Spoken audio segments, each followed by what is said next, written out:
Hi everyone, today I am giving you explanation on the topic ptosis.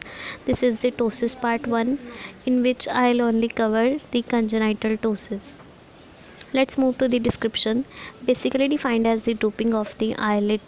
Now this is the right eye of a patient and this one is the left eye of a patient. Now you are noticing that the drooping is present in the left eye, which means the upper eyelid of the left eye gets drooped down as compared to the right eye. In the right eye it is normal, but in the left eye it's get drooped down. Okay. Normally the eyelid covers 1 by 6th part of the cornea, but in case of ptosis it covers more than 2 mm.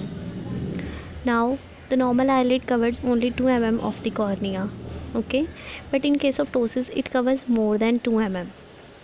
This is main characteristic of the ptosis. Let's move further. Types of ptosis. There are the two types of ptosis. First one is congenital ptosis and the second one is acquired ptosis. First of all, we move to the congenital ptosis. It is a common congenital anomaly since birth. Now it is a very common congenital anomaly, but it takes place in the patient eye since birth, which means at the time of the patient the congenital ptosis gets present if the patient is ptotic patient. Okay.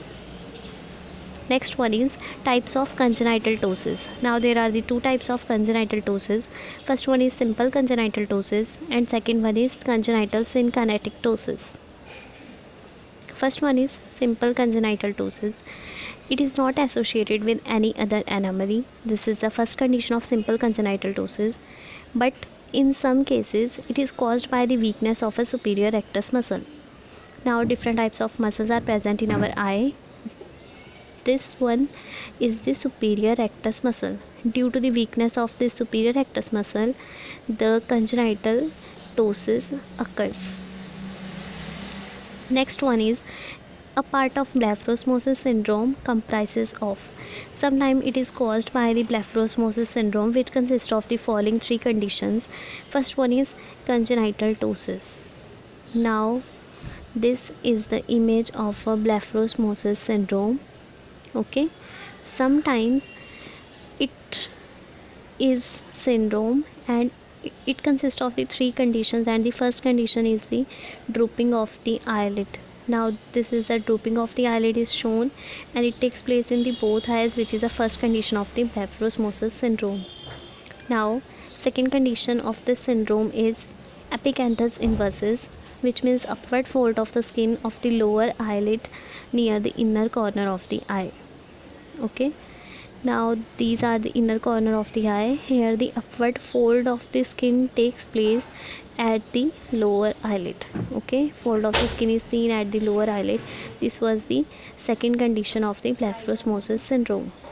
Okay, now let's move to the third condition of the blepharospasm syndrome, which is the telecanthus, increase in the distance between the inner corner of the eye.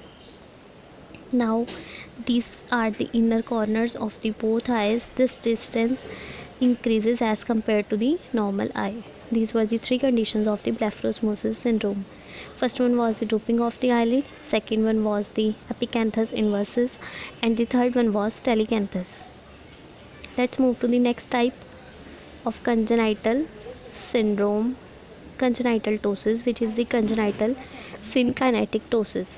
It is also known as a Marcus-Gunn jaw-winking syndrome, or we can say that the another name of the congenital synkinetic syndrome is the Marcus-Gunn jaw-winking syndrome. In this syndrome, the messages are sent to both upper eyelid as well as to the jaw muscles. Now some messages are sent at the same time to the jaw and the upper eyelid muscles. When we open the jaw, then the ptotic eye gets open. Ptotic eye is that eye which suffers from the ptosis, and when we close the jaw, then the ptotic eye gets closed. That eye gets closed which is suffer from the ptosis. Let's see with the help of diagram. This is the ptotic eye, and when the ptotic eye gets closed, when the jaw gets closed, then the ptotic eye gets closed at the same time. When the jaw is open, then the ptotic eye gets open. So this consists of a direct connection between the upper eyelid muscles as well as the jaw muscles. This is known as Marcus-Gunn jaw-winking phenomena or congenital synkinetic syndrome. This was the end of the congenital apoptosis. Thank you.